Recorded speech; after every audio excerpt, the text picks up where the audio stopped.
Adītājs, audējs, šuvējs, tamborētājs, vairāk nekā 80 dāmu, kas mīl rokdarbus, satikušās Sabilē. Un rokdarbu uzskaitījumam, ko nu katra prot, var likt pamatīgu daudz punkti. Kāpēc tad jums arī interesanti arī doties šādiem sajietiem? Tas ir forši. Tā ir tāda aura, tā ir tik forši cilvēki. Tie ir tā kā adatu māsas. Tā īstenībā ir meditācija rokdarba. Tā ir tāda prātu un acu joga. Un turklāt redz skaistas lietas. Kaut vai sev. Talīgi izmantojas iespēju gleznot ar perlītēm mākslinieces Ivetas Vecenānes vadībā. Es par tās stundas, man liekas, kaut kāds 3 stundas aizgājis, viņas nemanīja. Es spēlējos. Ir līdzīgi tā kā bērns, ka viņš kaut ko dara, viņš līdz galam varbūt nezina, kas tur sanāks. Un es skatījos, tur pielikt, pajautāju māksliniecei vēl. Un arī darbi dzimst no nejaušībām, teiksim, šīs sērijas darbi man dzima tad, kad kaķenīte man izbēra visas 100 krāsu pērlītes pa grīdu, un es domāju, ko darīt, lai to kaķenīti pāršūt cepurītē. Vai izdomāt atkal jaunu formu, kad katra pērlīte ir atsevišķa. Un tie ir mani darbiņi vienkārši ierosmē. Man liekas, ļoti veiksmīgi darbi arī audzēkņiem. Savukārt sabilniecei Zierītei Začistei šis pirmais rokdarbnieču sajiets, un viņa ieradusies ar vienu mērķi. Jo ikdienā es lāpu pasauli, bet šodien man bija mērķis salāpīt šo mīļo jaciņu, lai nav jāmet ārā. Un es iemācījos jaunu mezglu.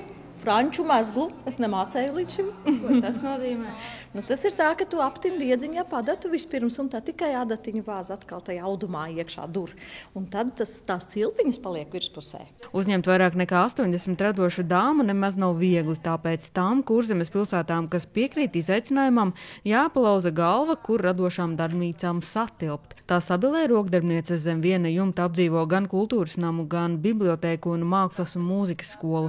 Turklāt pieteikumu krietni vairāk nekā iespēju uzņemt. Kā mēs esam sava brīvā laika pavadīšanas hobija, aizraušanās rokdarbu fani un daram visu, lai pulcētos un apmainītos ar pieredzi, jaunām idejām, un rokdarbnieču sajiets ir ideju krātuve. Astrīda Kīne ir pasākuma idejas autore un savulaik tas radīts kā aktivitāte vienam projektam, taču jau pirmajā sajietā bija skaidrs, ka tam turpinājumam būs jābūt vēl un vēl. Kurzemē arī Latvijā nav tādu pasākumu, kur vienas dienas laikā var iegūt prasmes, zināšanas un to pēc tam īstenot savos darbos, savos pulciņos, studijās.